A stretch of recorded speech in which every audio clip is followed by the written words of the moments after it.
Please rise and join us in the pledge of allegiance. Excuse me. I pledge allegiance to the flag of the United States of America and to the republic for which it stands, one nation, under God, indivisible, with liberty and justice for all.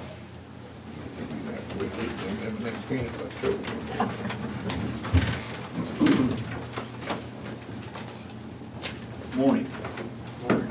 Moines County Board of Supervisors, April 20th, 2021. Are there any changes to the tentative agenda? We have an agenda. Meet with department heads and elected officials. Terry Johnson, Moines County Auditor. Good morning. We just continue to be busy in the office, and I wanted to remind everybody that next week, a week from tomorrow, Wednesday and Thursday, April the 20th and 29th, the office will be closed from 1 to 4 p.m. both of those days for online training. So most of the girls will have one girl available to hopefully answer the phone, but the rest of us will be doing online training, so. And I sent that information to all the news media when I sent out the packet last Friday, so. Okay, Thank you, Terry. thank you. Colin Gerst, IT. Keeping pretty busy like always. Dispatch switched to a new CAD system there last week, so that's been keeping us pretty busy, trying to get all the bugs and issues with that worked out. But other than that, nothing really new to report. Thank you, Colin. Yep. Kevin Glendenny, Des Moines County Sheriff. Good morning. Nothing major from the Sheriff's Office. I would just put out there that we are currently accepting applications for some deputy positions. You know anybody, please send them our way. That's through May 26th, and we're going to have it testing on June 5th. June 5th is the testing. June 5th is the testing, yep. How many are you looking for, Kevin? Potentially 2. We have 2 anticipated retirements in the next 6 to 8 months. Thank you. Thanks, Kevin. Doug Irvin, Jail Administrator. Good morning. Everything's going good at the jail. Population this morning 77 with 8 out of county. So it's holding about the same. 4 are waiting to go to Oakdale. Hopefully yet this week, but if so, it's gonna be later in the week.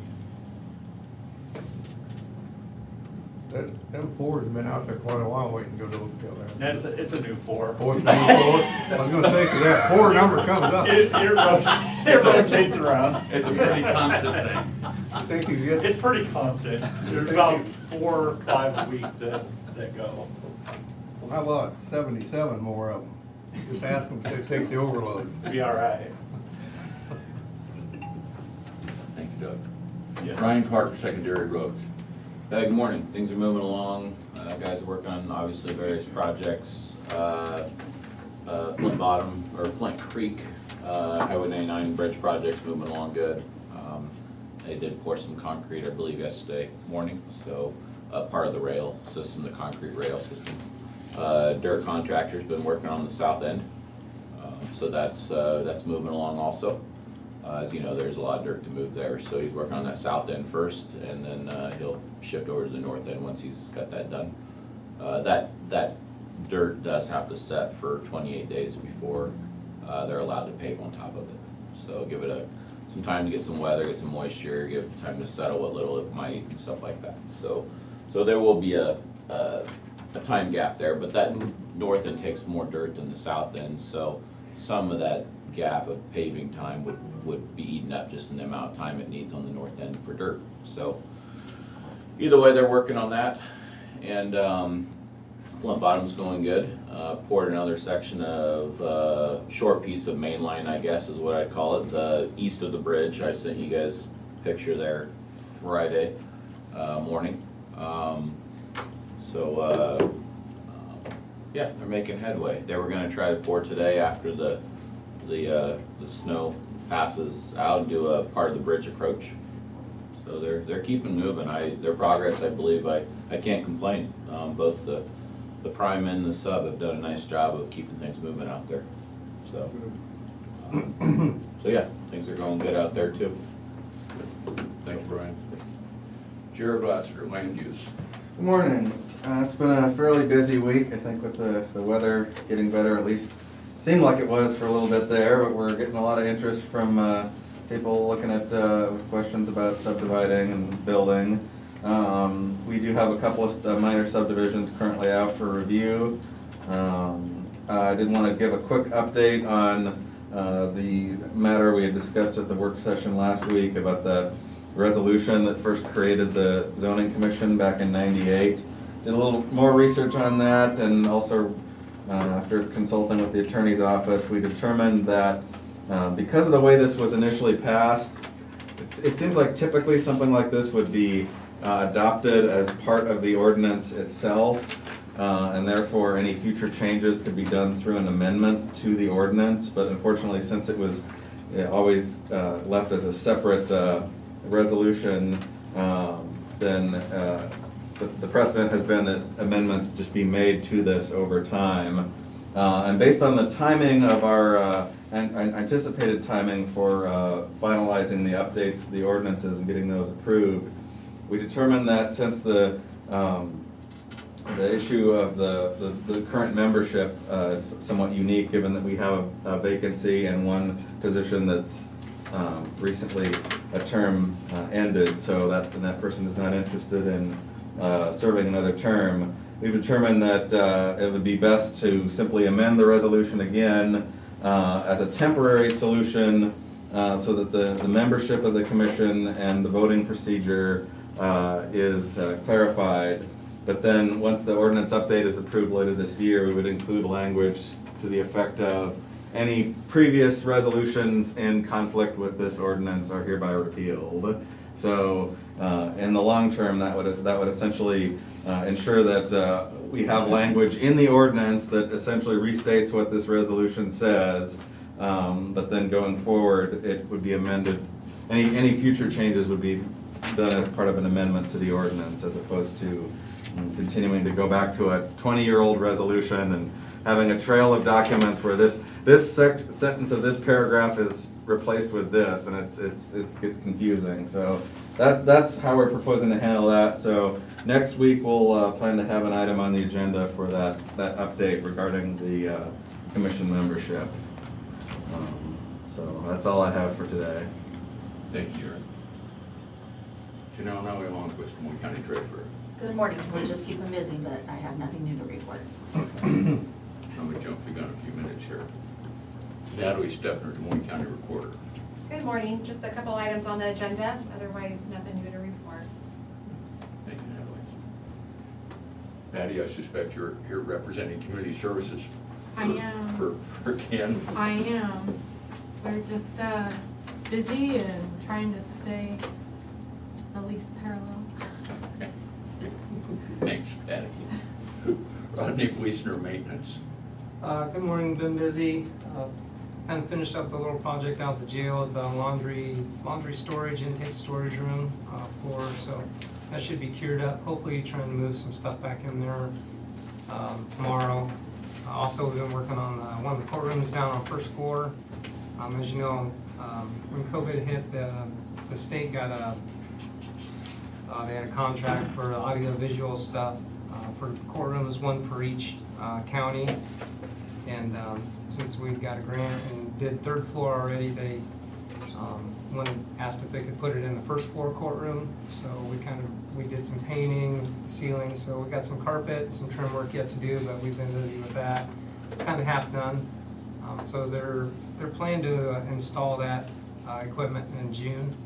So we kind of got a little bit of a head start. We weren't quite expecting to get this far this quick, so that's a good thing. So we'll be ready when they come in June. Other than that, I have an item on for a work session. Keep busy. That's about it.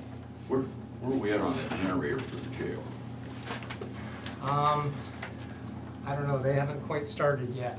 Have they, So I haven't talked to them. Did they know when they get delivery on that? Or? It should be pretty well completed before the end of June, but they were just kind of, some of it was waiting on the weather and some other projects that they had kind of already had on the schedule, so I will find out and let you guys know next week. I know what it's like dealing with contractors. Yeah. Krista Fogelmiller, Public Health. Good morning. We continue to be busy. Currently, our 7-day rolling positivity rate is at 4% with 14 cases in the last 7 days. Our county vaccine providers have given 27,900 vaccines, and we have completed 12,200 second doses. We are currently doing vaccine clinics at our office, Mondays, Wednesdays, and Thursdays by appointment, which can be made at the website, as well as we are accepting walk-ins, and that's from 8 to 3:30. We are giving the Pfizer vaccine, and that is, anyone 16 and older is eligible for that. Anyone under 18 has to have a parent's consent, but we are giving that daily on those days. And then we are doing a boost clinic at the auditorium for the next 3 weeks on Fridays, and so we will be giving second doses at the auditorium, 600 of them this coming Friday, so. Thank you, Richard. Jim? I got 3 online here. First one is Chris Lee, Conservation. Chris Lee, Conservation. Good morning. So let's see, we had a good weekend. We actually had a few sites available at Big Hollow this weekend, so that's cool. And I think I had maybe noted before last I checked, which was just prior to our board meeting at the first of the month, we had sold out 60% of all available weekend sites in the park for the year. So if you're wanting to reserve a site at Big Hollow, I recommend you do so very, very soon. And if you go up 61 and you look over on the Starscape side right there by Foot Bottom Road, you've got a new kiosk there. The field guys got that mostly done last week. It's got a park map on it. It's got the trail routes on it that go through the preserve there, and then park and trail rules as well. And so that's going to be a really nice visitor amenity to have there. Parks continue to be busy. The fish apparently are biting up at Big Hollow. Somebody said they saw 50 boats parked at the boat ramp parking lot on Saturday, and I camped up there this weekend, and the campers that were right next to me, they came in right at dark and probably had, I don't know, 30 or so crappie they had caught throughout the day. Maybe half of which were probably 12 inches or bigger, and it seemed to be thick as a phone book. So apparently the crappie bite has started up there. I'm not sure what this beautiful spring weather is going to do to that, but at least it was going pretty good there for a while. And then finally, I'm meeting with some of the engineers today to look at some of our retention ponds up there at Big Hollow. This is part of the overall watershed study that we're doing for the lake.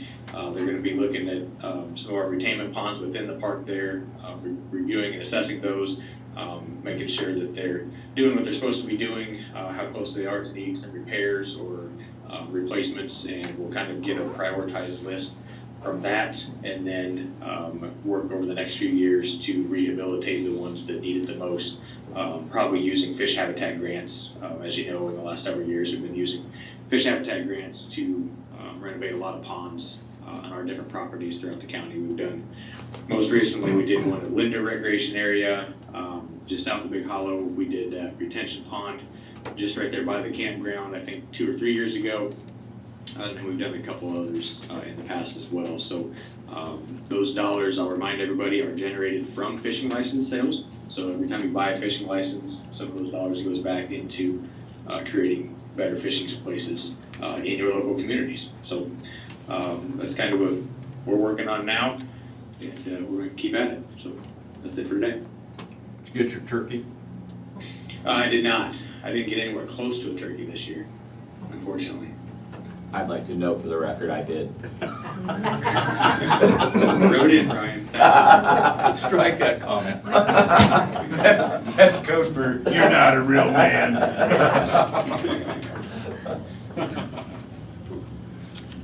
Who else we got? Gina Harden, Emergency Management. Gina Harden, Emergency Management.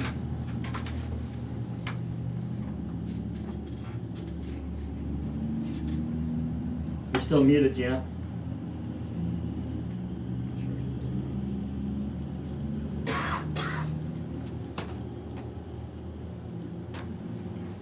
All right, can you hear me now? We can. All right. This is National Volunteer Week, so I would like to give a shout out to my Community Emergency Response Team, or my CERT volunteers, and my Skyborn volunteers. Just to say thank you for all you do. We have a number of volunteers. The same people have helped with a lot of the clinics down to the Memorial Auditorium, and appreciate their time and effort. Some of them have been there all day. So we appreciate their efforts, and I know my Skywarn people are chomping at the bit for some spring storms, not this winter snow stuff. So appreciate their efforts. That's all I had. Thank you, Gina. Please pass along the board's thanks to your volunteers as well. I will. Thank you very much. Last one I have on here, I'm not sure if he needs to add anything to what Jared said, but Zach James, land use. Zach James, land use. I don't have anything else to add, Jared. I covered everything for today. Thank you. Thank you, Zach. Did I miss anybody? Okay. Correspondence. See none. Did either of you gentlemen have any correspondence? No, I have none. Okay. We will proceed to discussion and vote. We have accounts payable claims in the amount of $2,093,859.87. Move to approve. Second. Terry? Jim Terry. Yes. Shane Campbell. Yes. Tom Broker. Yes.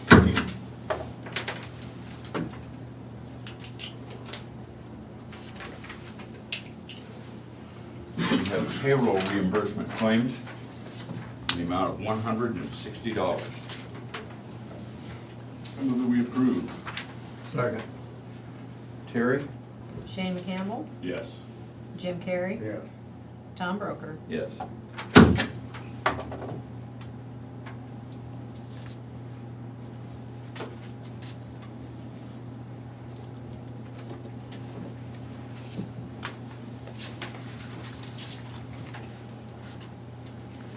We have a resolution,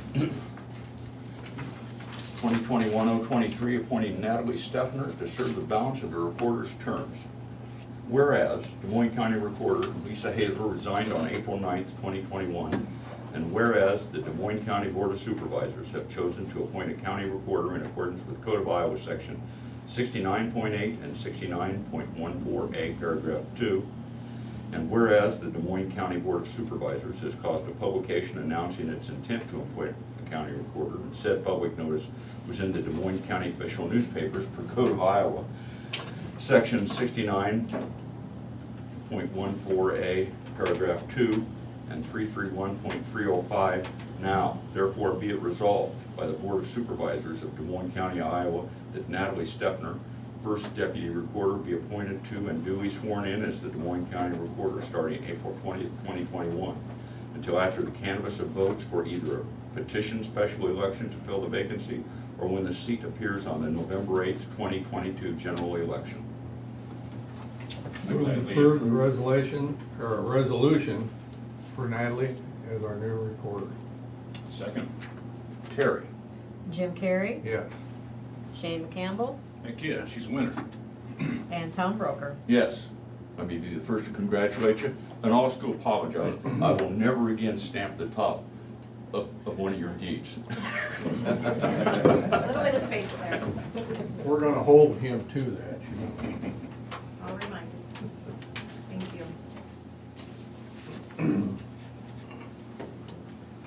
Congratulations. Thank you.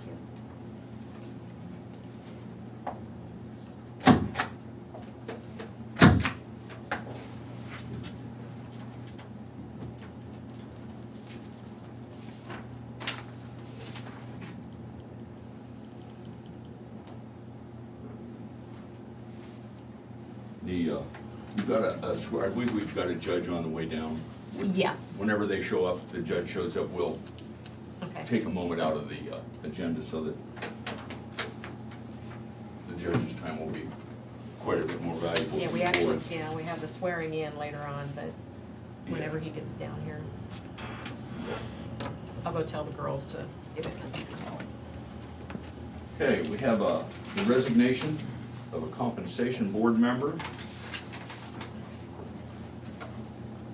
I'm resigning from the Des Moines County Compensation Board effective immediately. I accepted the appointment in order to represent Lisa Hazel, and as she is no longer the county recorder, I no longer wish to spend my time on this duty. I also think that the new recorder will be more comfortable selecting her own person. I'm willing to give my notes from my time on this board to the new member if they request it. Sincerely, Carol Copeland. I move to approve resignation. Second. Terry? Shane McCampbell, Yes. Jim Carrey. Yes. Tom Broker. Yes.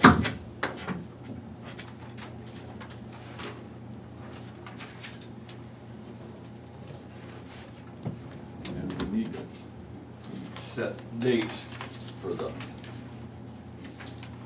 rural spring cleanup.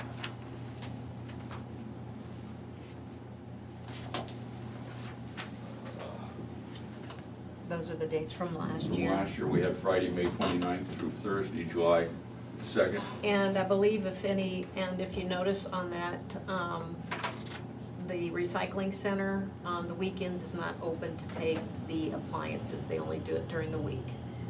Okay. So, yeah. I think the landfill's open on the weekends from 8 to noon, but not. This will be the- published? Yes, that will be published. That will be published. Do we have A lot of credits left, or? We That have note is on there. $8,672 worth of credits left? And I believe that credit's on I mean, a calendar year basis. We could start it on May the 1st, which is on a Saturday for anybody that wants to take stuff out to the landfill. What do you want, run it, May and June? Run it through May the 1st through June the 30th? Does that work for you, Brian, to keep stuff out of the ditches? Longer the better. Because the calls coming in about dumping are just insane. They're more and more every day. I'm sure the sheriff's office hears about it too. So, and I want to give credit while we're using this because they have actually, credit to a landowner too, but they've tracked down some names and gone and knocked on doors, and some people have had to go clean stuff up. And the more we do that, the better it is, because it really is frustrating people. What's the fine for that? It's a scheduled violation, it's not much, but what we do, what our office does is we tell them they can go out and pick it up, or we're gonna assess them a bill for the cleanup fee. And typically what that means, and they get the scheduled violation, and typically what that means is cost to clean up some of these dumps that we've had would reach thousands of dollars. So we make them spend their time to pick it up, or otherwise we'll hire an independent contractor to do it, and then they have to pay the bill. Being proactive on that's really helpful because it's really become a problem. So yeah, I'd say as long as you can, I agree with those dates. Okay, so Okay, what we got, May the 1st through June 30th? as long as the credits run, so. Okay, I'll Okay. make a motion on them dates, May the 1st through June the 30th, that will be the county rural residents spring cleanup. Second. Terry? Jim Carrey, Yes. Shane McCampbell, Yes. Tom Broker. Yes. I have to find someplace to dump my stuff now.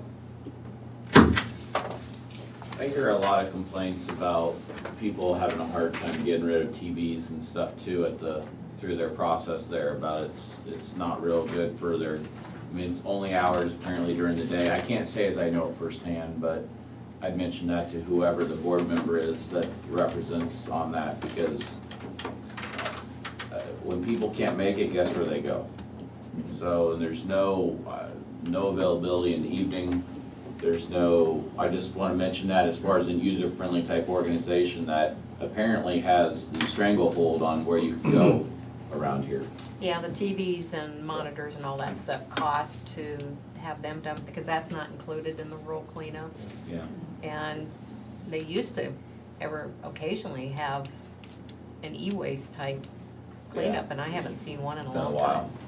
I don't know if it's as much I'm sure the cost is for some of it, but as I understand, it's kind of difficult to just to schedule an appointment because it's only during the workday that you can make it happen. So it seems to be quite a bit of business after dark that those are left in ditches. And even the hours during the day are somewhat limited. I think it's $20 or $30 to drop off TVs. And that's why we end up seeing a lot of TVs in the ditches, unfortunately. $20. $20. Colin, here a few years ago, what, 4 or 5 years ago, we had that thing out, where the monitors and TVs and that. Is that still something we could work on and maybe get that? We were trying to look into maybe doing something there last year, but, with COVID and everything, it kinda got mixed out the door, but it's something that we would like to try to do. They take them at no charge and then they take and recycle them? Yeah, there were certain items in there that they wouldn't take or would still charge for, but I don't know what the list exactly was, so. That's something we probably should look into. Do you mind contacting that company? Yeah, we were planning on, trying to get a hold of them this year and see what would be available, but with, I don't know, just have to find out, I guess. Thank you. One of you guys did replace Bob on that. I think Bob was on that landfill. There's one of you on the landfill. Yeah. Okay. We have personnel actions. We have 2 personnel actions for the correctional center. We have Michael Hayes, a full-time correctional officer, 36-month step increase. His previous rate was $42,426.82. His new rate is $43,261.74. And Brad Koenig, a full-time correctional officer, a 36-month step increase. Previous rate was $42,426.82 a year. The new rate is $43,261.74 a year. I move to approve personnel actions. Second? Terry? Shane McCampbell, Yes. Jim Carrey, Yes. Tom Broker. Yes.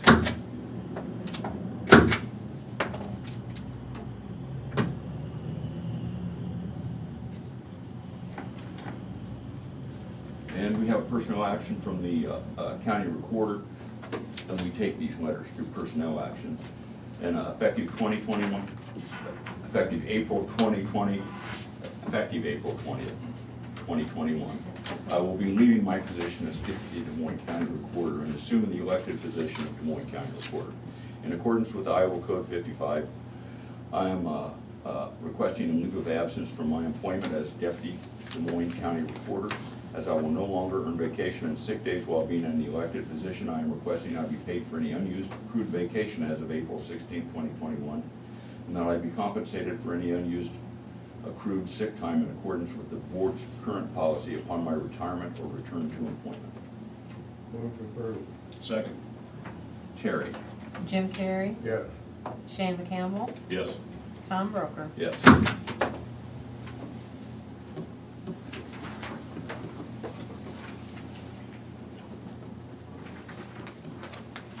We have reports. We have the clerk of courts reports for fees collected for March 2021. We have the cost advisory services allocation plan. And we have a report from the Dewey Buyer Trust. These reports will be on file at the auditor's office and available for public review.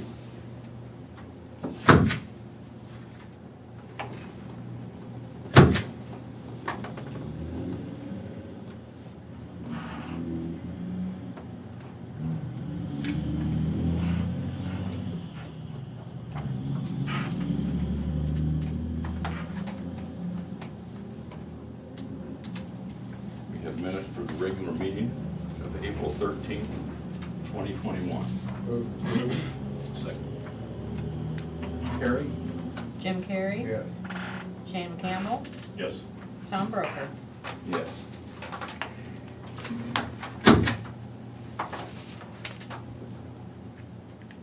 Okay, let me go see if they've gotten a hold of Judge Cruz.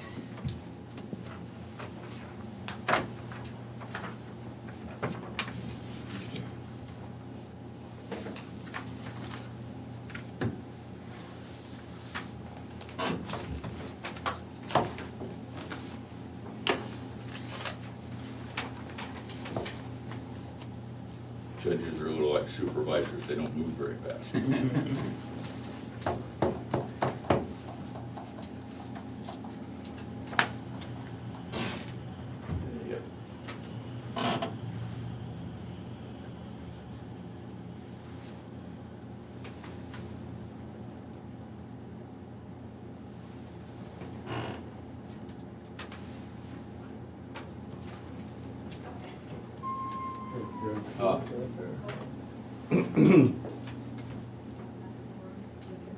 Yes, you. Your Honor, Okay. you're up. Okay, Tom, You're up, you're up. you have the swearing, the oath here for Natalie, if she wants to come up here. And then that way she can read that as he gives you the oath, and then afterwards, he'll say the words to you and you'll repeat them back, so. Thank you, Judge Bruce. Stefner, would you raise your right hand? Repeat after me. I, Natalie Stefner, I, Natalie Stefner, do solemnly swear do solemnly swear that I will support the Constitution of the United States that I will support the Constitution of the United States and the Constitution of the State of Iowa, and the Constitution of the State of Iowa, and I will faithfully and impartially, and I will faithfully and impartially, to the best of my ability, to the best of my ability, discharge all the duties of the office of County Recorder discharge all the duties of the office of the County Recorder in Des Moines County in Des Moines County, as now or hereafter required by law. or now or hereafter required by law. Congratulations.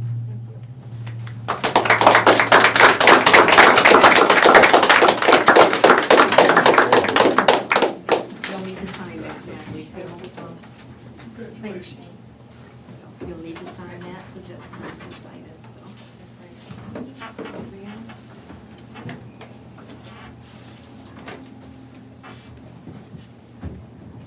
And then while we have everybody here, if all of the elected officials that are here, if we can get a picture. Lisa's busy with court, so she's missing. I asked her if she had a cardboard cutout, you know, to take her place, but. That's good, appreciate that, Thank Rob. you. Sorry to go All away. right, thank you. Do we want to do that? Want to do that now or after the meeting? Let's do it now. Okay. Well, let's do it now, because we don't want those girls, Okay. everybody else to have to wait around, so. Where do you want us? Maybe we can stand down here. Bob, can you take a picture?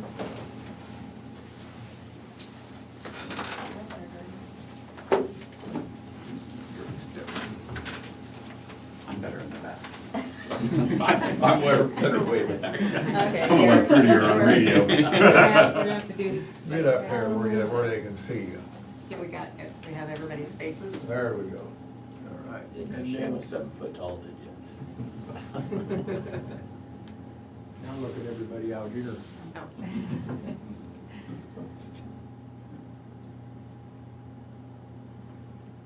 Okay, for another dollar, you get me. Okay. Thank you. Thank you. Oops, sorry.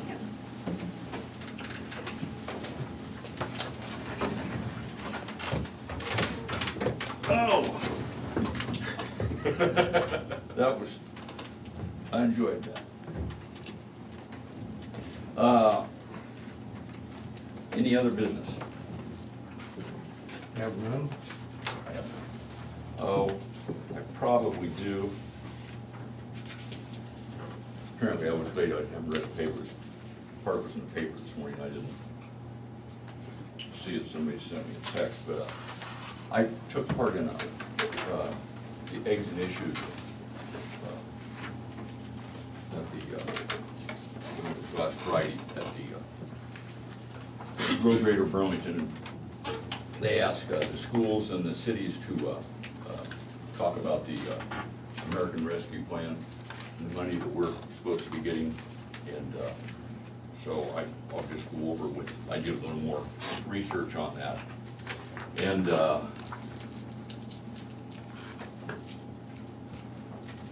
we aren't sure what we can use the money for. We don't have treasury guidance, so we don't know. There's all sorts of ideas out there. It looks like we're gonna be, the feds are gonna give $65 billion directly to counties. That's not counting cities or schools or states. Anyway, so that's 612 million are coming to Iowa counties, and about 7.5 million is gonna come to Des Moines County. So you can use it to replace revenue shortfalls that were caused by the pandemic. I don't think that's gonna be a big number, but we'll be asking each department to compare your fiscal 2019 revenues against your 2020 revenues. Those are the two numbers you're gonna base that on, so if we have that, and I don't know whether it be by department or total for the county. That's, we aren't in need to know yet. We do not know if,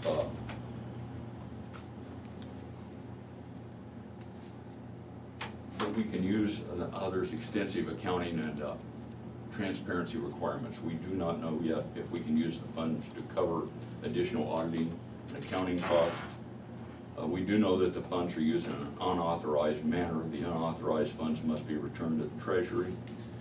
The deadline to spend the funds is December 31st, 2024. We have no idea yet regarding the procedure or the time required to get approval for expenditure proposal. And so then they asked for everybody's thoughts on what we could use the money for. Like I said, we could use it for revenue shortfalls. And one of the eligible uses of the funds is to respond to or mitigate public health emergency or its negative economic impacts. That's pretty clear to everybody, I'm sure. Anyway, so that's not pretty clear to me. Anyway, so how they'll define that, I don't know, but that's probably the most flexible opportunity for the use of the funds. And we've talked a little bit about it. I think it might probably Des Moines County's most sorely needed facility is the public health building. It's almost 90 years old. It's too small, poorly laid out, and it's located on a steep hill, which makes access to the elderly and those with disabilities hazardous. There's no room for social distancing or vaccination clinics, no parking lot for drive-through clinics. We've been talking about looking for a replacement or some type of remodeling for a number of years, and this may be an opportunity to make a long-term investment in a modern facility. It would last Des Moines County for decades. It touches on part of the act touches on mental health. I don't believe whether that will be included in county allocations or not. Certainly, if we opportunity to increase the infrastructure. It was mentioned at the SEAL meeting last Wednesday. The 8 counties, a couple of the members of the governance board brought up that the counties, if that's allowable, we might be able to pull some of that money and make some region-wide services available, or improve region-wide services. I've heard there may be opportunities for tourism, so perhaps Des Moines County Conservation might find its way into the discussion. And I encourage anybody that has any ideas, contact a member of the board, send us an email. But at this point, this is all conjecture. We don't know what they're going to let us spend money. But they're taking a fire hose and shooting money from one end of the country to the other. So, anyway, so that's the other business. I will let you guys know. Please let me know if you hear any more guidance from the Treasury. I've sort of been waiting for an email. Haven't seen anything. Any other business? Future agenda items. Committee reports.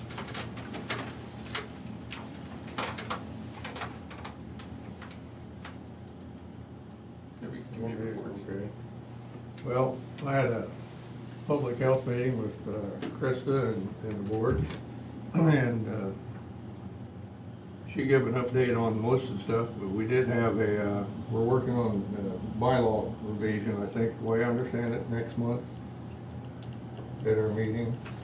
We're going to, we had a draft copy of it, and I think that's the way it's gonna look, the way it's gonna be, so we're gonna have put a new bylaw in. And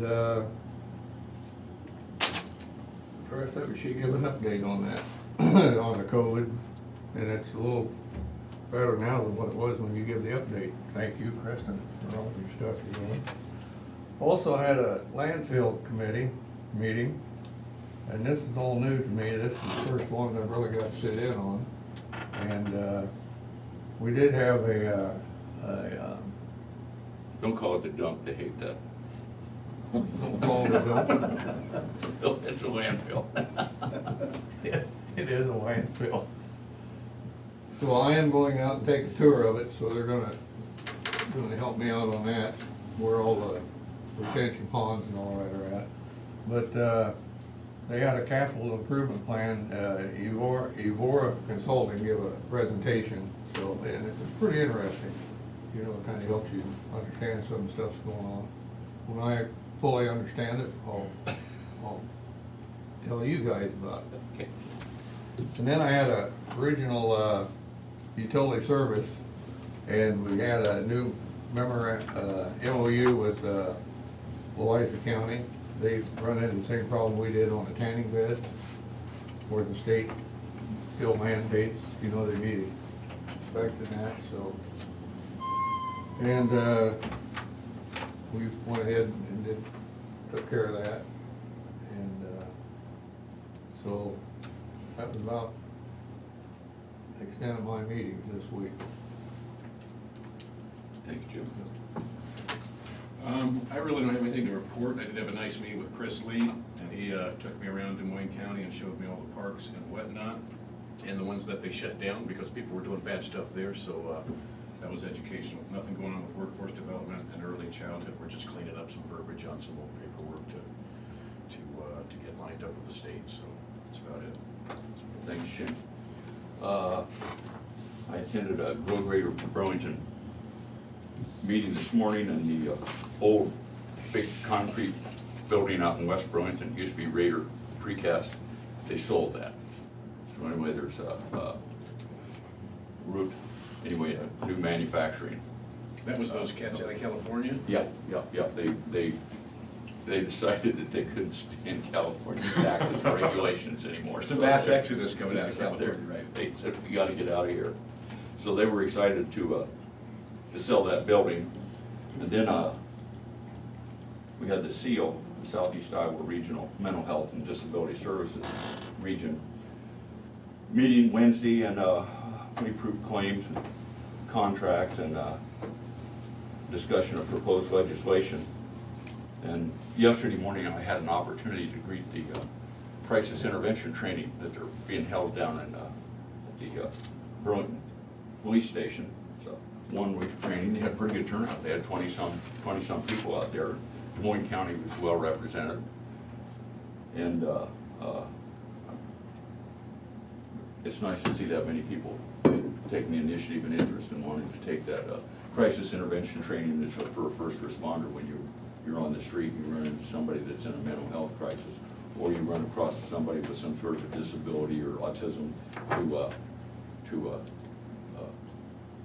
deal with that person. They have I got to see, they had brought this one young man in, he's autistic. And he was telling us a story. The police are talking to this young man, I don't believe it was he, and they asked, they said, can we see your identification? And he goes, no. Anyway, they keep asking if they can see his identification. He goes, no. Finally, they ascertained they couldn't see it because it was in his pocket. You can't see it. That's just how he thought, and he anyway, of course, that conversation could get fairly heated in a short period of time. And he's going to be speaking to them, and he brings an interesting point of view, that we wouldn't think of. But anyway, so I was happy to see all those people there. We had some correctional officers there, we had deputies there, we had some policemen there, and as did other counties. So. What'd you learn about dealing with people like me? Did you learn something about that? I think that's still understudied. A subject of intense research. We'll put that in Carter's 5-year Five-year plan. See how many people attend it. I hear you. Oh, public input. If anybody from the public would like to address the board, we have limited seating, so you may email the Board of Supervisors at board@dmcounty.com. That's BOARD@dmcounty.com, or call 319-753-8203, extension 4. 319-753-8203, extension 4. We'll give you 2 minutes to initiate those calls or emails. Anybody in attendance like to make a comment or question?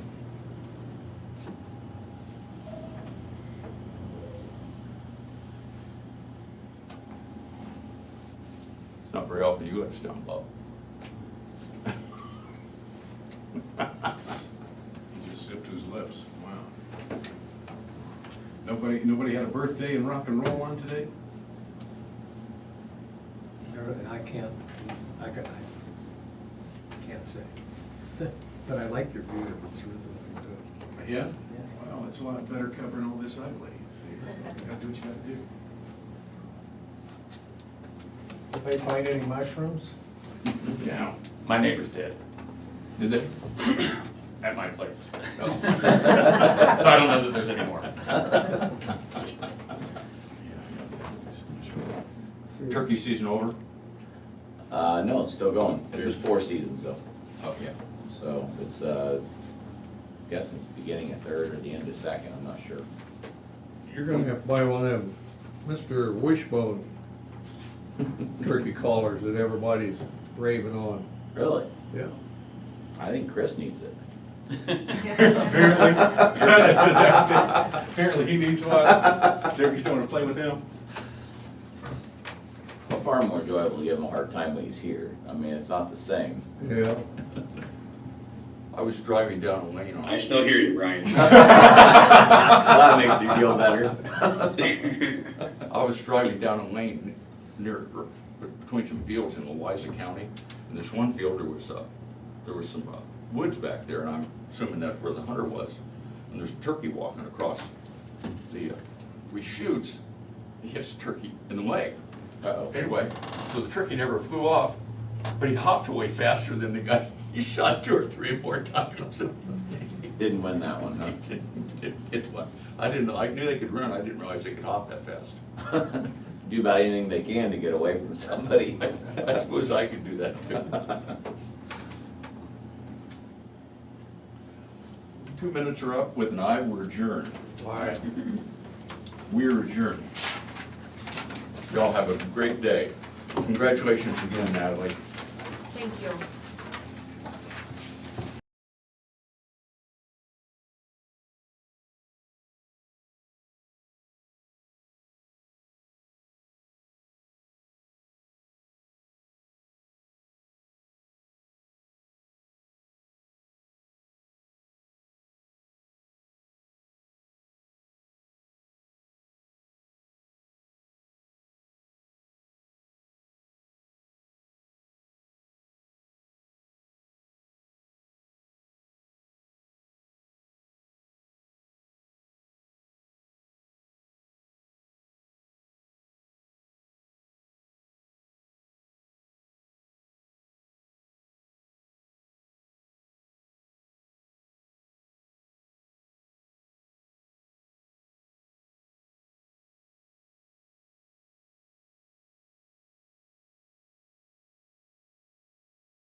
didn't All right. work. First of all, we have to get Mr. Carter to sit down. I was getting educated on public health. Somebody educate this man. It's gonna be a long There's process. not enough time for that. Okay, Tom. We have a work session with the Board of Supervisors, the auditor, head of IT, and the department heads regarding the Des Moines County's HIPAA program. I'm assuming you're gonna take this Yeah, and run with it? we got the latest update from Karash and their rates are increasing and it's gonna cost us almost $19,000 now. Something like that for a yearly rate for what we do, what they do. Mhm. And I just didn't know how everybody felt about the program itself, because we just get training, I think, about once a year, something like that. They changed to Know Before, which is the same program that we use, that IT uses to send out for training for cybersecurity and stuff like that.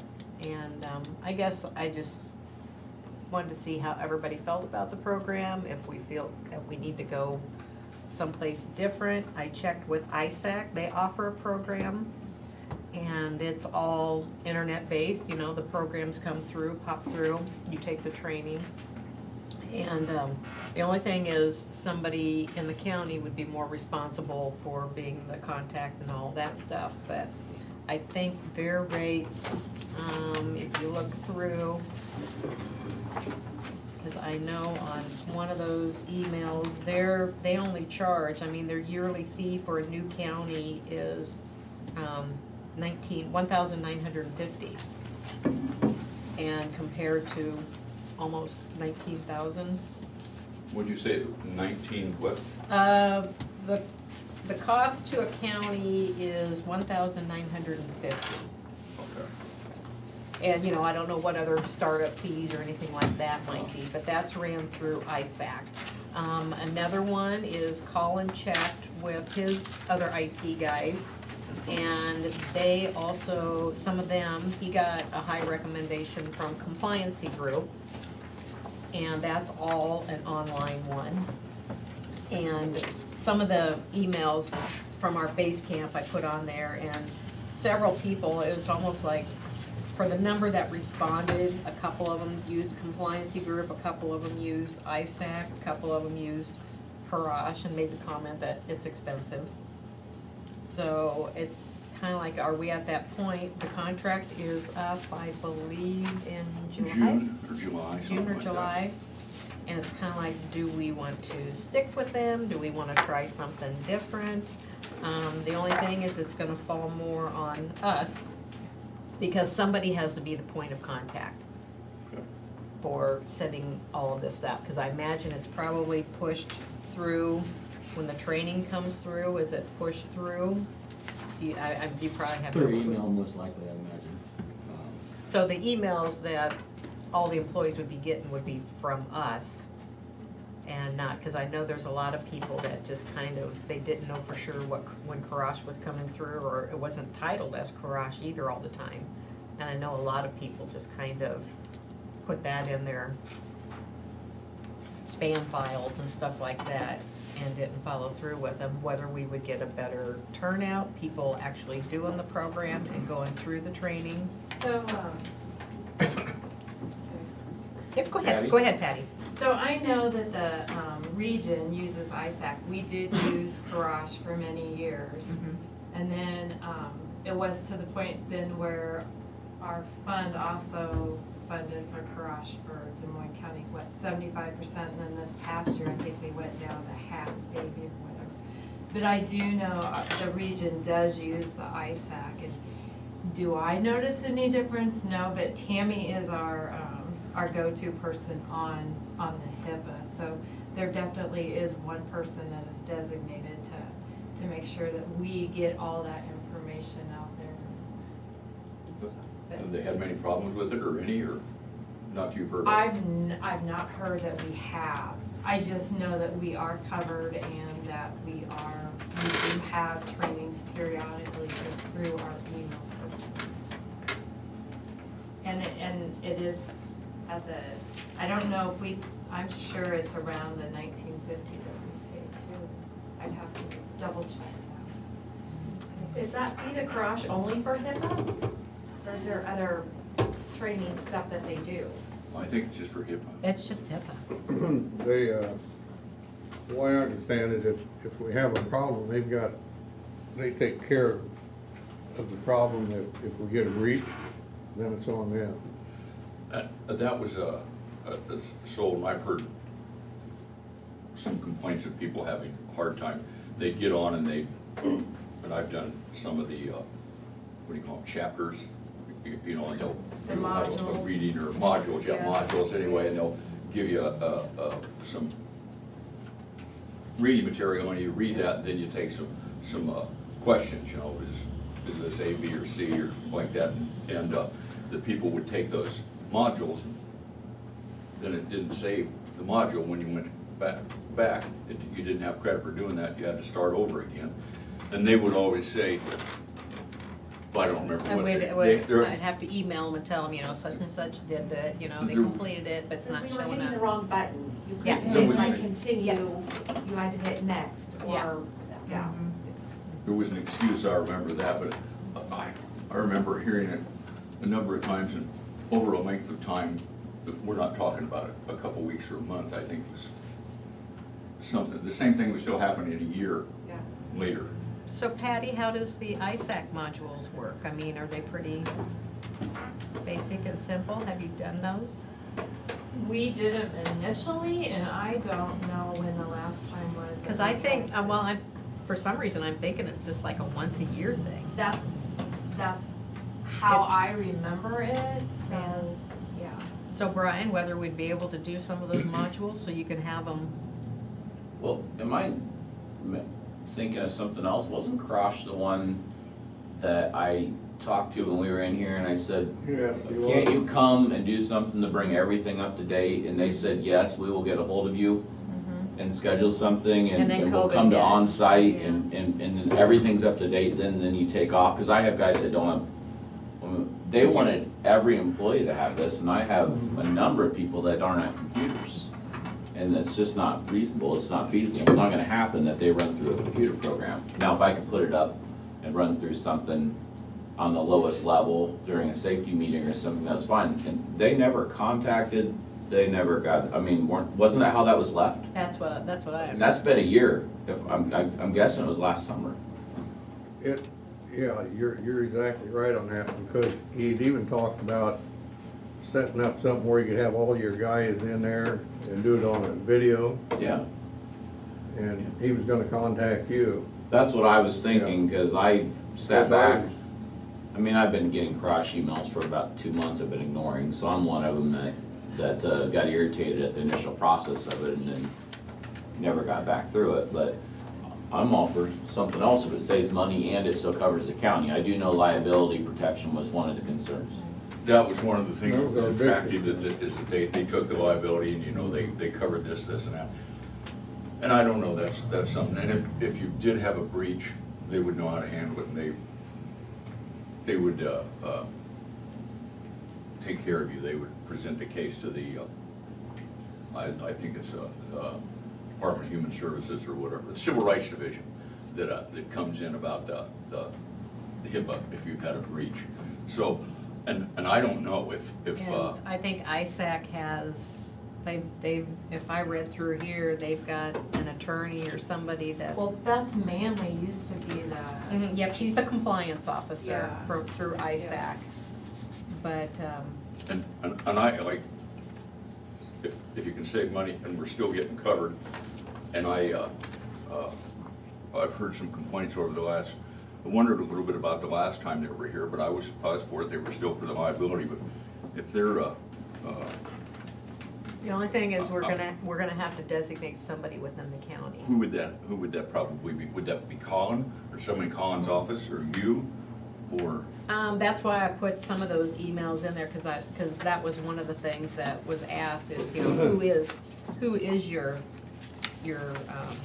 contact? And some of them had it was their county attorney, some of them had it was their IT. Is the contact just a person that's forwarding on an email? Or does the contact have more responsibility? They take more responsibility. Yeah. than Yeah. just- They're called the They compliance have officer. to document and they have to review all of our internal process and make sure that we have the proper protocols. I mean, 'Cause Colin, Tammy's pretty hands-on. because once a year, Karash would do the survey or whatever it is, and I know they ask you for a lot of stuff. I That's an mean, understatement, but yes. yeah, that's an understatement. You might as well been doing it anyway. Yeah. Oh, okay. Well, and It's, out it, of, yeah, it's, out of all of my training and stuff, I feel like Colin is more, sorry about this, but more actively involved in making sure that we are actually held accountable. Cause, you know, he'll send us those test emails and if we have issues, we can do the phishing and send it to him and stuff, so, you know, out of all of that, I believe Colin is top notch on that. we send out, you know, some of the phishing tests and stuff in our office, and, we do a little bit of training here and there for those that feel they need it in the offices. We've kinda went back and forth in my office a little bit on, you know, how much training, you know, each of the offices should be done. Talking about HIPAA training or, Both, actually, but yeah. okay, or You the know, crypto, what do you call the other one, crypto, fraud or? Like, just basically computer fraud in Okay. general, like any kind of computer fraud. I think personally, you know, especially for new employees in any of the county offices, we should maybe be doing a little more training, you know, when they first start, you know, this is what you need to look out for, you know, if you see something, say something. And, most of the county employees, you know, are fairly good about it. If they see something that they think looks unusual or whatever, they'll contact us. We have some that don't, you know, they don't reach out, and it's causes problems in the past, but, I don't know, it's trying to find that balance of, you know, I want the officers to feel comfortable, with the training they're getting, but I also don't wanna overwhelm them, cause like if I'm just, you know, over and over again, the same kind of stuff, and then it, like Brian said, now I'm just ignoring it, you know, it's in my email, I'm getting it all the time, so trying to find that balance can be fun, so. The thing I like about Garage is if it does come down to a breach and we're in there for $200,000-300,000 or something like that, that's on them. That's the way I understand it. I don't know so much if- about that. if- Probably on our insurance. Yeah, well, I think Insurance- they've got insurance for that too, don't they? Well, that's one of my questions is, has anybody looked into what portion of our insurance helps in a situation Yeah. with that? Because we may already have a coverage built into our insurance to help cover for that kind of a situation, no different than a, I think some of that is covered under our ISAC insurance. Haven't we discovered that, Colin? Yeah, Yeah, we did on that Yeah. other breach. I don't know what the stipulations for any of that are. I'd assume, you know, insurance is only gonna cover depending on what the type of breach is or what the type of situation is, and, you know, I guess as long as you can prove that you're making an attempt, you know, and that you're actually trying to keep these from happening, it's not as big of a deal as if you're not. Yeah, because when we've had these situations before, we reached out to ISAC, and then isn't ISAC the one that provided the other vendor Yeah, I that believe so. reviewed everything? Yep. And they double checked to see what had been, Basically double checked Basically everything we viewed. double checked. Yeah. At the time, but yeah, yeah. they got in there and verified. So have they designated what offices are highly, mental health and then public health? Is there other offices that are? And I would imagine our office would be, because we have all the personnel. Pretty much information. everybody gets targeted, but Yeah. the highest ones are gonna be always the board, auditor's office, so. Cause that's where the funds are. Yeah, that's where the funds are, but the personal, public health, the personal information the PHI? Because I Yeah, know protected health information. Ken and I had that conversation a while back, cause he said that this topic might be coming up, and, you know, we always felt like we had double coverage or double eyes on us with the region and then with the county. Well, back then so- you had a lot of the case managers and Yeah. all that stuff Yeah. too, which you don't have Yeah. all of those in your Yeah. office now. So, Is that HIPAA compliance manual that we have, does that belong to Karash? I mean, would that be something that if we no, didn't- that is ours, but, I think they have templates that we can update those with and stuff. I know they put a lot of work into that when it was created. But from ISAC, I think they've got a template for a manual that Yeah. basically covers. And again, I believe that stays with that one person that oversees. Where's the county attorney in all of this? Where's the county attorney's office on On the HIPAA stuff, this? Yeah.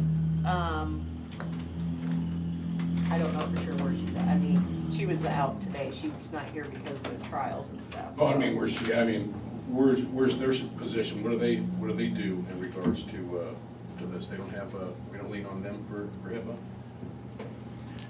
Very much, I don't think. No, No, not that I'm aware of. They just do the training stuff like we do, if I had to guess. Yeah. Yeah, because I can look on the Karash site and see all of the departments and who has taken the training and who hasn't, so, I mean, that's something they provide, but don't look under my name. I won't. Yeah, I never finished the original stuff. I guess the message I'm getting, and I've wondered about it, that we're paying I for tried. more than we get, and that, we have maybe some personnel that are doing some of the work for them. And I would not be opposed if, like Patty said, the region's gone to ISAC or somebody else, that compliancy.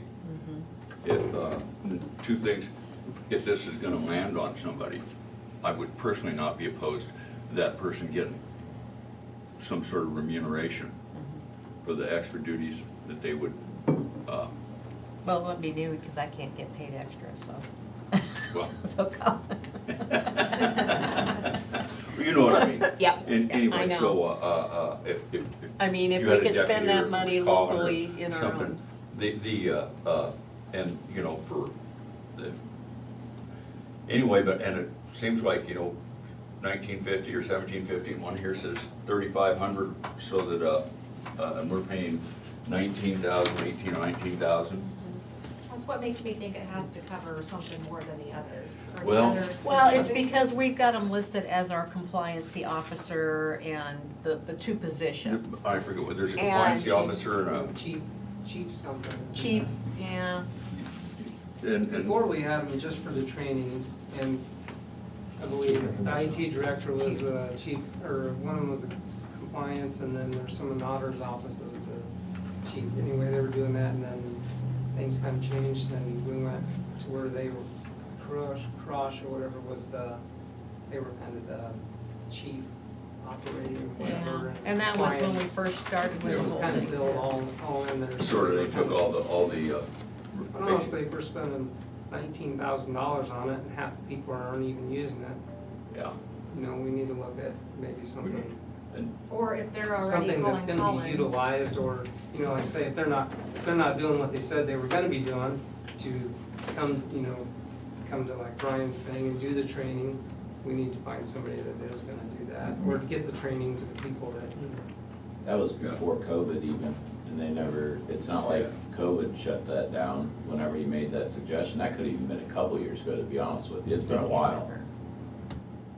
I think it would be nice if, maybe 2, 3, 4 of the offices that use it the most would meet, kind of examine the difference between ISAC and compliancy, or a couple, 3 of those, and see what looks,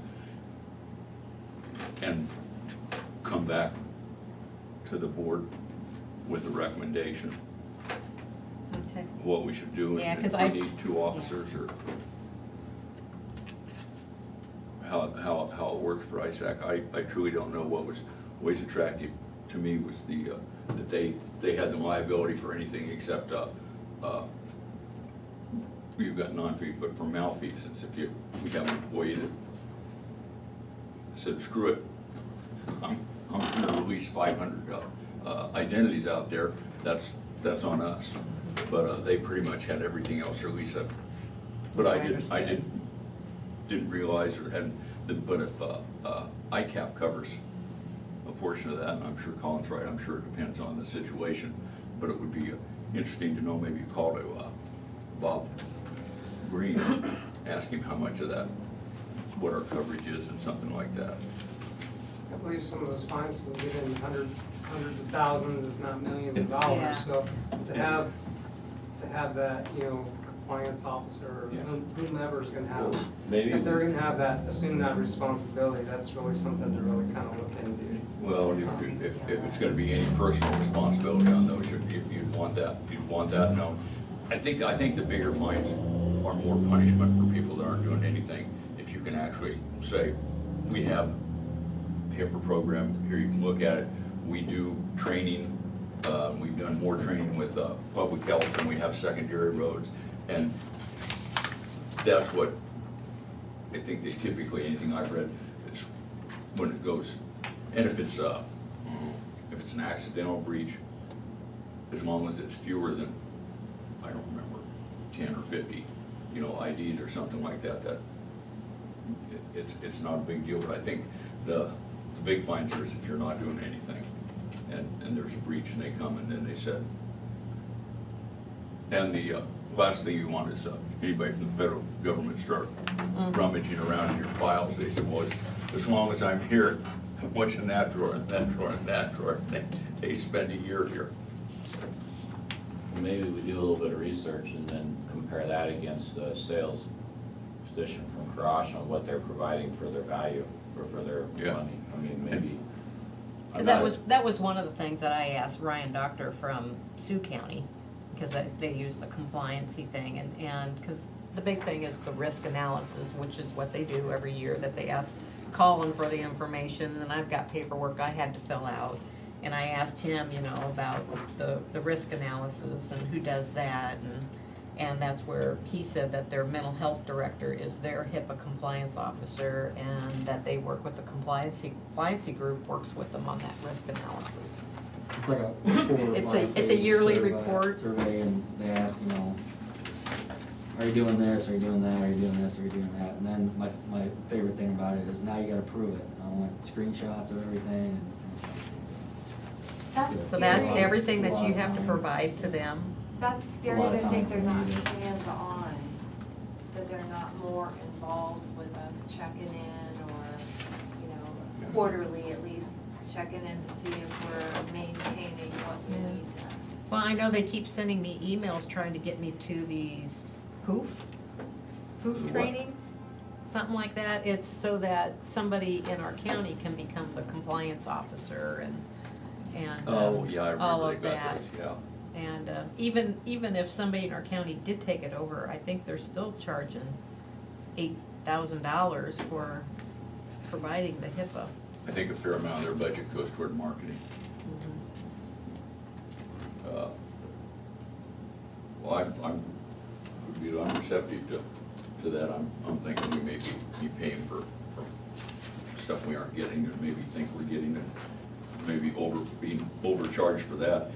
As I recall, their price goes up in June as long as, so anyway, so we would have some Or time. June or So if- July, I can't remember. I'll have to- whatever it is anyway, and if you got them by in June or something like that, then you could go another year at the current price. Other than that, it's gonna go up, or, but, yeah, I'd like to sort of have a, Because if we decide not to, we'll have to send them a letter that, yeah, it's a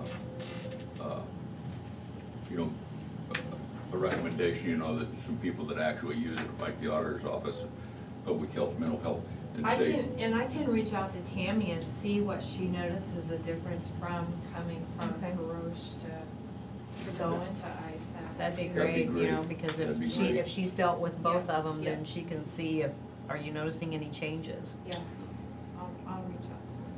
Okay. and, so yeah, I think you guys are.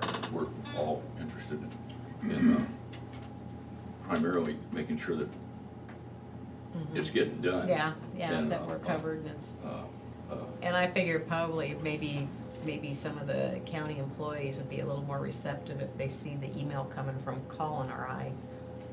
Nope. Those go straight. I to can the send them the mail. little reprimand, my email will be the reprimand, follow Colin's instructions. Delete.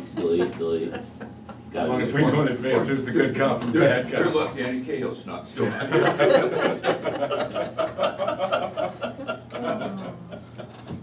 He's here in spirit. Anyway, that's, Well, I do think on that whole deal, one of the issues, and I'm guiltier than most about not getting that stuff done, so I don't have a good record there, but, is I would have rather seen that stuff come to one person in my office and then get distributed that way, because when it just randomly lands in everybody's email box and you know, I fly by it and other people fly by it, where if it went to Becky and then or she'd if it say went to something like to the me, department head listing. I with could all send of- an email and say, hey, Becky's gonna be sending this out, like it or not, we're all stuck doing it, so get on this within the next week or something like that. I just felt, I don't know, I didn't mind Crush, it's just, I just didn't feel like they ever fall through with anything. I guess that's just what I saw, I don't know. I don't know how I'm gonna that was part of my issue, was bringing people up to speed, everybody getting to the same level, and then let's take off from there, and we never got to that. I think mostly with your guys, I mean, they don't deal with a lot of this stuff, but it's just knowing if something like that did come up, what not to do, or. Well, like I said, most of my guys, more than not, aren't even on a computer. They're not handling sensitive information, and that was one of, that's one of my points that I was frustrated with. Krosh said everybody had to have a certain level of training, and I couldn't get everybody the same level, that's why they were gonna come. The reason I remember so well, I was gonna come out there Yeah. when he did it. To get up to I date. think Bob was gonna come out, and I don't know about Tom, but we was gonna come out and take that to get us all up to date. Yeah. Maybe some of the conservation, I mean, we were gonna invite other people. Yeah, and he said, he stood right there and said that he would contact you and set this up. So, And since then, I've got my Krosh things, you know, and you try to get into them, so I call that number, well, I get somebody on there and tries to help me through, and I still can't get it, but you know who's trying to help me through. Somebody who used to work here, and Yep. I don't think I was getting much help, if you don't know the truth about it. I understand that. Well, it sounds like some research would be good. I wouldn't mind, I mean, I'm sure Becky'd be happy to contact and try to help on doing some of this too, just to do some upfront research. We've got till the end of June on this. June or July? I'll have to look and see when that contract is up, or. I don't remember, but I sure remember, I'm thinking June, but I don't know what that was, if you let them know what, I can't remember, I read the email. Yeah, I'll It's have to been look back a at month that. ago. Yeah, with some of the recommendations on where to go with ISAC or at compliance or stay with Crush or some of the, and just exactly some things to act on. I think it'd be good. But I appreciate you bringing this to our attention. Well, and I wanted to get some of the other Yeah. department heads, their thoughts on it, and I guess Patty's, because she's dealt with it, so. Well, and I see that we also, we have money for 22 in the budget for costs, so, yeah. Ken's not here, I would make a motion that Ken runs this. No. Is he watching? Because I know where that's Thanks, Al. Be careful about the meeting. gonna be. It is time to wrap this up. Ken might be there, his wife told me at church Sunday that he's planning on coming back to work Wednesday. All right. Is that right? That's what I hear. I have not talked to him, but that's the Yeah, she was rumbling. she told my wife that Ken was coming back to work. My wife's the one told me. So I suppose I'll leave. Is it because she's sending him back or what? I'm trying to think maybe that's part of You the are going reason. back to work Wednesday. Okay. Okay. Anybody have anything else they want to add? And you or somebody will come up with some, okay. Yeah. And well, Patty, we'll- thank we'll- you for contacting him. Yep, I'll see what Tammy's. Thank you too. Guys. Okay. We're adjourned. I have a work session with the Board of Supervisors and the Maintenance Supervisor regarding the, the courthouse alley. Rodney, I was gonna hang around for you. Just when we talked about that. I'm sure Becky will appreciate And then Brian heard on the lunch. Just a phone call at this Well, point, that's all I'm on. We can settle that, we're saving money, we just ain't gonna do the alley, we're gonna shut it off. Alright, well, we'll talk later, guys. We'll do the same thing they did with Cascade Bridge, we'll just put up just yellow plastic, orange plastic fence. Why you gotta bring that up? How you gonna You'd fit think that that the mayor of Burlington was that when they did that. I'm telling you, John Bill should be ashamed of himself. Kind of show a little trail of a process, wouldn't it? Kind of follows along Thank you, somebody. Rodney. We'll wait till Brian gets back in here, or you wanna go ahead and have me start? He'll be right back, Lenny. Let's get the party started. Have a good day, everybody. Thanks, Kevin. Until Take care, Brian Kevin. gets in here, 'cause he's the one that Estimate. Okay. knows all the cement and everything.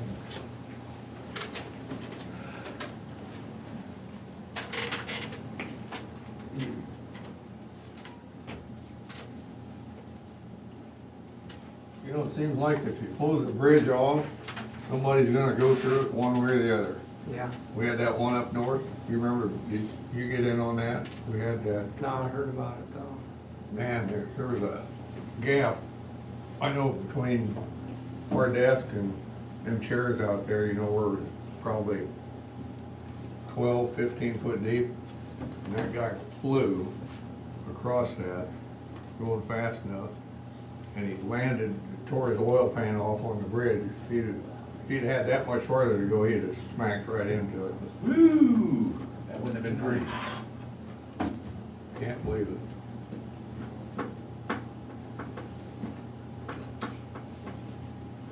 This, Okay, so the estimate you got there, at the bottom of number 4, it shows health department, 5-foot sidewalk, replacement. That's on the north side of the health department.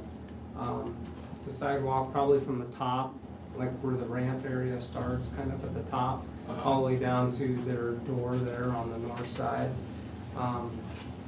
We've kind of resodded it and we've redone some drainage over the years, but I don't know, for whatever reason, that water just runs down the side, washes out underneath that sidewalk, and then it just starts getting. Where's that, so it runs from the alley Well, west? the north side, that bottom item is just the sidewalk on the north side of the health department. So that's up above, so from 3rd Street, the sidewalk from up top down to, The alley. not quite the alley, just to their bottom north entrance door there. So that's kind of a separate project. He put it on there because I said, well, while you're here, can you give me an estimate for that? So that's kind of separate. What we're gonna be talking about is kind of just up above that. $4,800. If there's gonna be a possibility, which I know this is kind of premature, but if there's gonna be a possibility of getting them moved out of that building, which I think everybody really knows we need to do at some point in time, do we wanna look into what's gonna happen with that old building, and do we still need to do? Rodney and I patch up have work on the ideas. sidewalk? Well, that sidewalk, I haven't seen how bad it was, you know, but I was just asking. I think there's an outside chance any expense associated with public health might be able to run through that $7.5 million. That's something to keep in mind. We might, the only thing is, we're gonna run through it, probably something we would add on. See what I mean, if it was a public health expense, depending on what it was, if we've already got an agreement to have that done. I don't think money that's coming is anything you've got budgeted for. Oh, yeah. Hey, I'm just all about being creative if somebody else can pay Oh, for no, it. I'm all about that myself.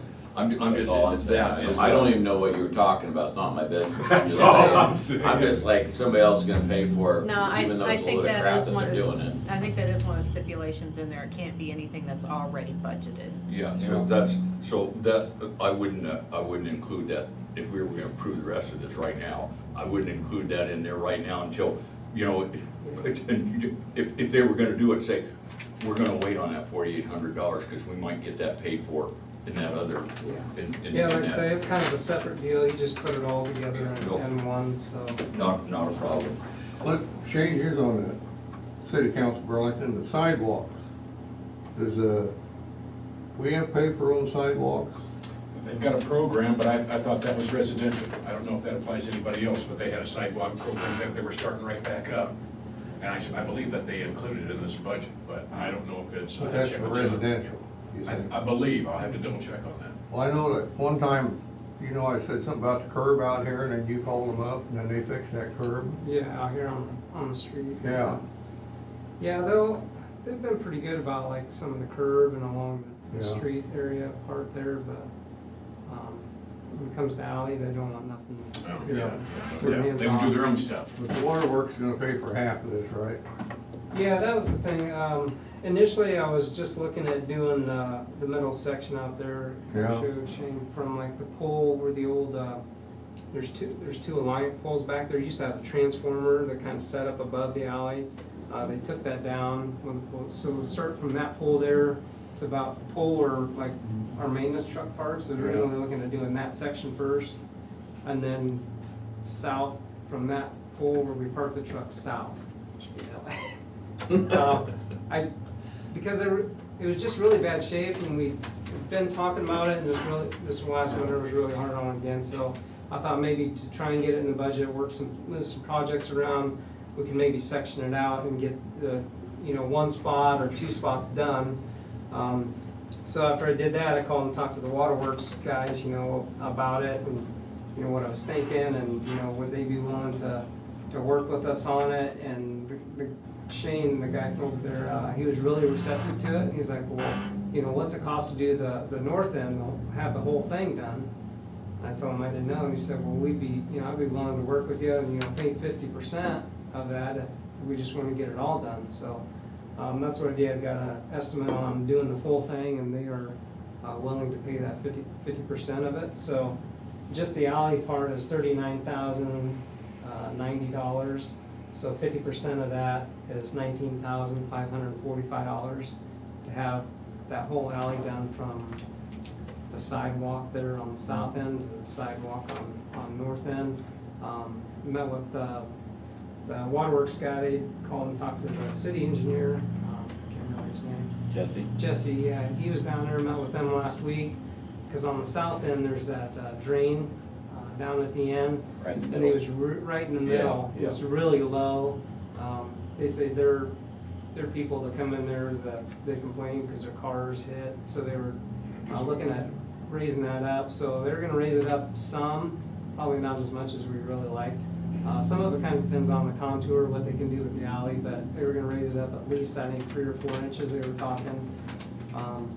So that's still kind of a little bit in the works of getting that raised up so there's not such a big dip, and get the alley contoured the way they need to get the water to run. So right now it really runs, it comes right off the alley and then runs right across our top parking lot.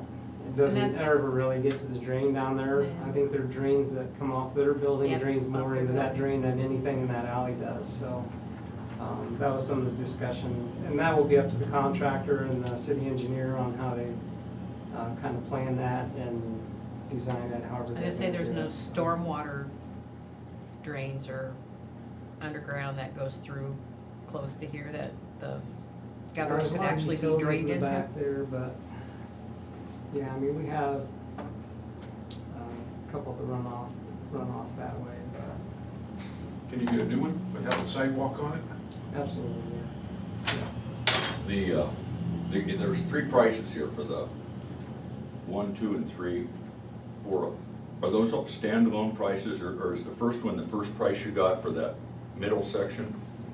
And then the other two to add on? I guess what I'm saying is can you have a piece done? I mean, is this bid like he's gonna do it a piece at a time? That was the thing, he bid like the first two, and then I think instead of just writing a whole new one, he just added to it. So yeah, though, I think the first one was like the middle section, and then number 2 was the south section, and then number 3 was the north half from Was like it? the I'm sorry. poles. But is that the game plan for him to go and do it in three parts? He or is wasn't it- really 100% sure. He wasn't sure he was really gonna do it all in one pour, that he may section it up in 2. He wasn't 100% sure on how he was gonna do it yet. I'm guessing he would almost have to do it, well, he wouldn't have to, but I would assume he would do it at least in 2, just kind of have it out. But I guess it depends on how they engineer it, or how they're gonna contour it, or whatever works best for them. But I know they got their vehicles and their equipment that they take in and out of that door there.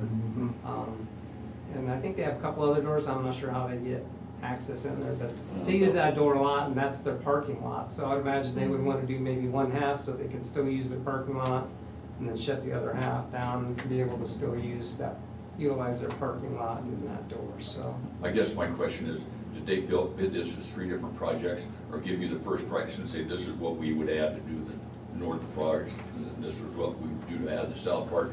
Because if you're gonna do the whole project, it's cheaper than say, well, we want you to do the north part and forget the other 2, or we just want you to do one part of it.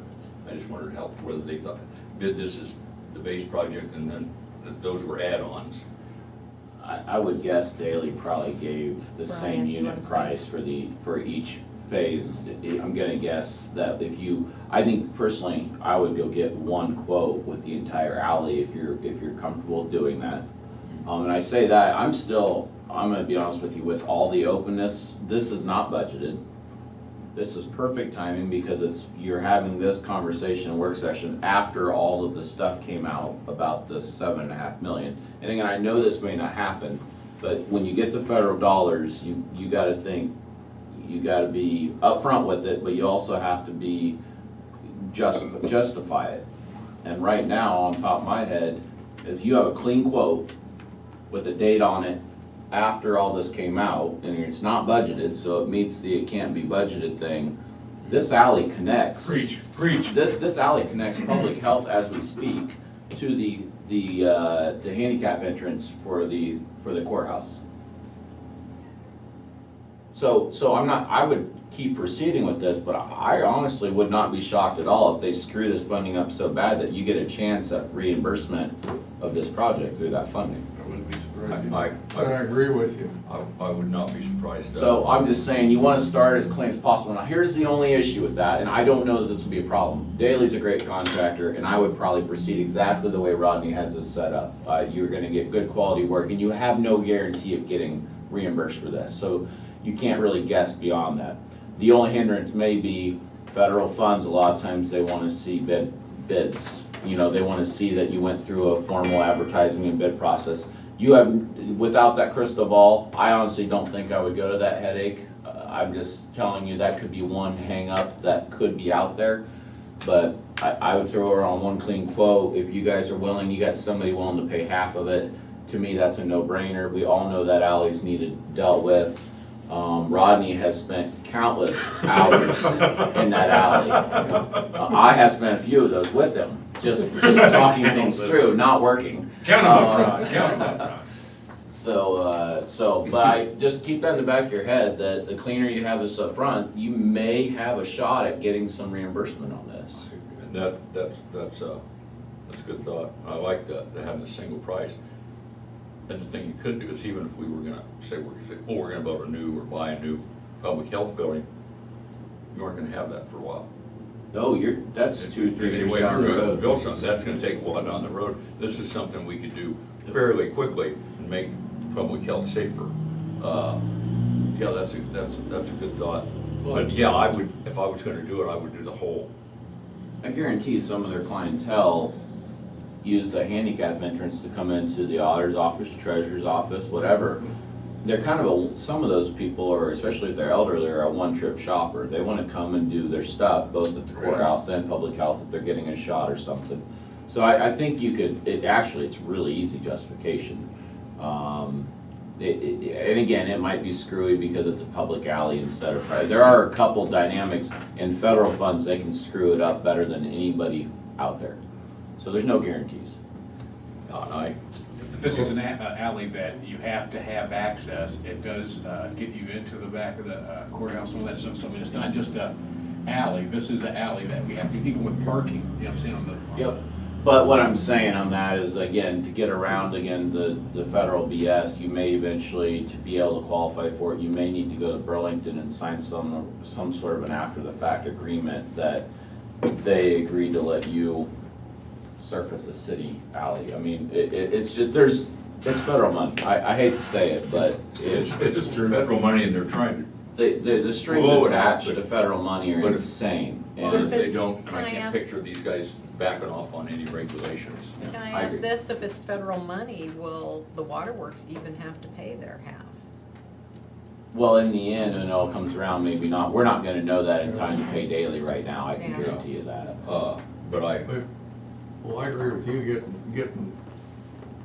getting the bid now, having bid it is, you know, the way, instead of two sections, go ahead and bid it, and you could even throw that $4,800 in there on that bid, or you could leave it off. I'll probably just have it separate. Have it separate, have it a separate bid, Yeah. and tell him why, you know. that'd just be an ad if we take Is care of that that. funding due to COVID? Is it what? Due to COVID, Yeah. that federal money? Oh, That's one partly, way to put it. partly COVID COVID, and- partly it's stimulus, cause that included those $1,400 checks. So it's, I mean, I guess that's another part of the justification is, you know, we kind of lock the front doors and the only entrance is the handicap door. So there is some people that park on the side street and then they have to walk down the alley to get down to the side part. Get your Some stuff of them go down together, the man. front and around, but Right. there's people that, you know, use that. Well, alley too. The biggest thing is gonna be is how long is it gonna be before rules? You have you could make two decisions here. I mean, there's the what if, and there's no guarantees on the what if.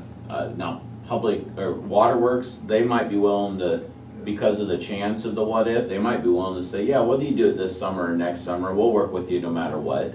Concrete won't be cheaper next summer, I guarantee that. But you could drag your feet and try to wait the rules and see if you could hook this into some way to get it paid for, which probably means next year and not this year if I had to suspect. Daily will do it anytime. Here's the other thing, you might have to go through a bid process, a formal bid process, some documentation. And so that then. they make you do environmental studies on something like that. It's, you probably end up in a situation, possibly, yeah. I mean, that's possibly, I don't know how, good question. I guess but it sounded like the board's in favor of the project, so anyway, appreciate that. Get one for the whole length of the alley, the ad on that, and hold off on it till maybe we get closer till we get guidance or something like that, just, you know, so if we get that Yeah, guidance on that May sidewalk, I 1st or just had something him- like that. I just had him do that just while he was here to do it.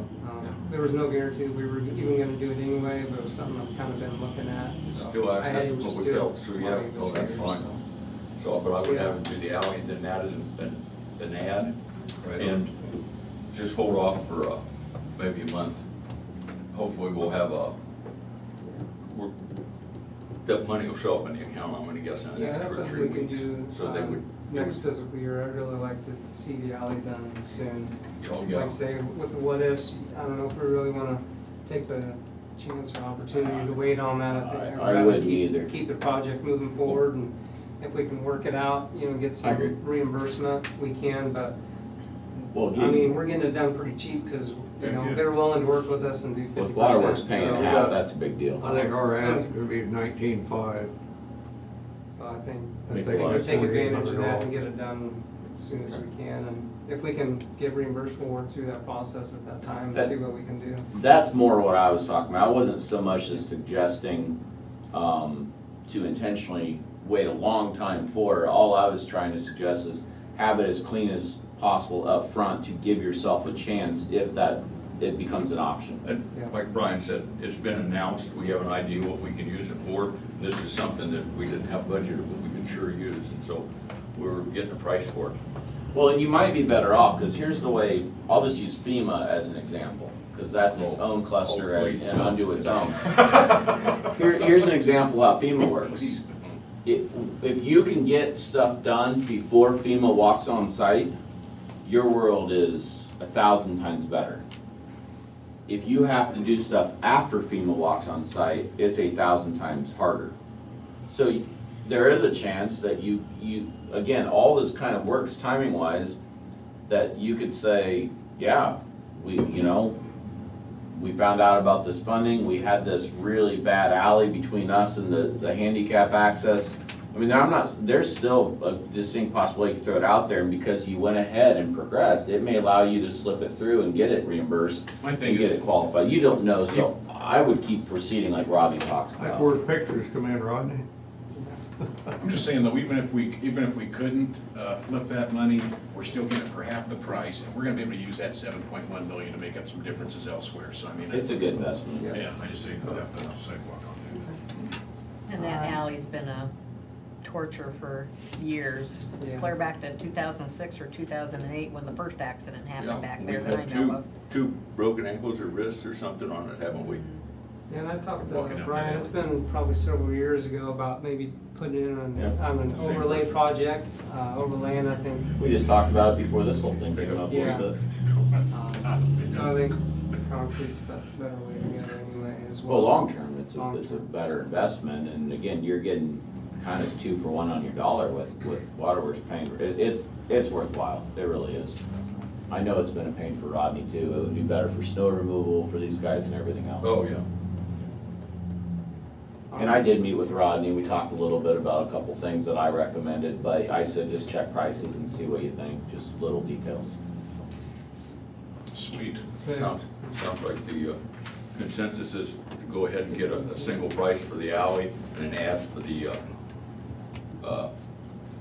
sidewalk, and start making arrangements, get it done after you get the. Sounds good. Thank you, guys. Thanks, Brian. Thank you. Appreciate your help. Nice I'm work. kinda glad Thanks a lot, that, money's coming through from the Fed, because, it's about time they're taking care of our people at home, instead of sending it overseas for gender studies and. Well, I don't think they stopped sending that though. Huh? I don't think they stopped sending that money either.